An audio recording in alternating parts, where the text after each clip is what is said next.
Donna Brazile Trump's pitch to blacks is deluded.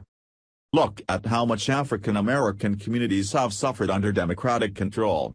To those I say the following: what do you have to lose by trying something new like Trump?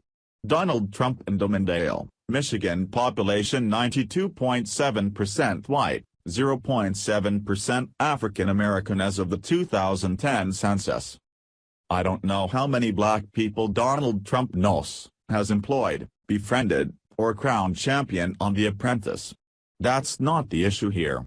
His claims that the Democratic Party has failed African Americans are every bit as wrong as his delusional claims that he can win 95% of the African American vote. He is polling at 1% among black voters for a reason. For over 40 years, the Democratic Party has been my home. And it has been home to the vast majority of black voters in increasing numbers since the struggles of the civil rights movement in the 1950s and 1960s, and going back even further to the New Deal and earlier.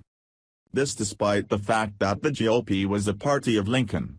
The Republican Party would have been the natural home of black voters, but it was the GOP that turned away from us.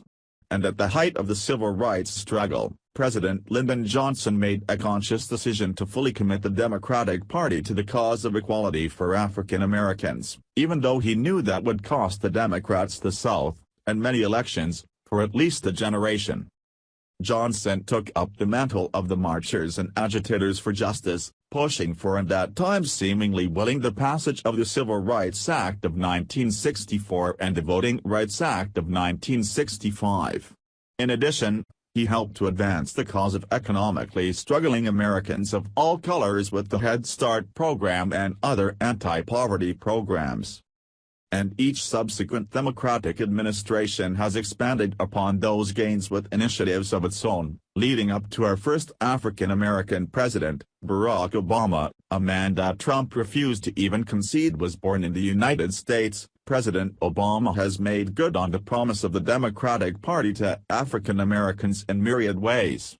His overall policies benefited all Americans with such accomplishments as rescuing us from the Great Recession. African American unemployment has dropped more than 4 percentage points during his tenure, and finally giving every American greater access to health care with the passage of the Affordable Care Act. Obama also has pursued policies aimed at helping African Americans specifically, such as strengthening historically black colleges and universities, launching the My Brother's Keeper initiative to increase opportunities for boys and young men of color, creating the White House Initiative on Educational Excellence for African Americans, and taking steps to ensure more accountable policing. Hillary Clinton is firmly on board with expanding and improving upon all of those accomplishments. Trump should just take a look at the page of her campaign website devoted exclusively to issues of racial justice. Compare it to his own campaign's webpage for racial justice. Oops. Trump doesn't seem to have a webpage devoted to racial justice. A Google search of the phrase Donald Trump campaign website racial justice mostly turns up variations on Donald Trump racist. That's because the hallmark of his candidacy has been incendiary statements designed to divide America and demonize minority communities, from his deplorable birtherism to his law and order rhetoric. Oh, and note to Trump, the African American community is not under Democratic control. African Americans are part of the Democratic Party, an integral part. We're a valued part of a family. And just like any family, sometimes relationships are rocky. We've had disagreements. But we have come out of them stronger and more unified thanks to leaders like Barack Obama and Hillary Clinton.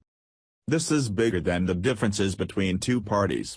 Trump's own words and deeds have made him a singularly unqualified messenger of any sort of reconciliation. Martin Luther King said darkness cannot drive out darkness, only light can do that. Hate cannot drive out hate, only love can do that. Trump's support among African Americans will continue to be virtually nil until we see some light and love from his campaign. I'm not holding my breath.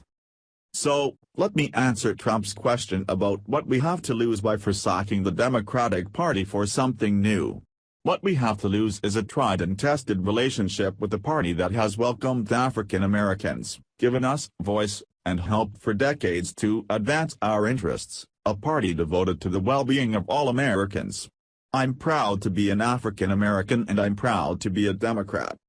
Donna Brazile is interim chair of the Democratic National Committee.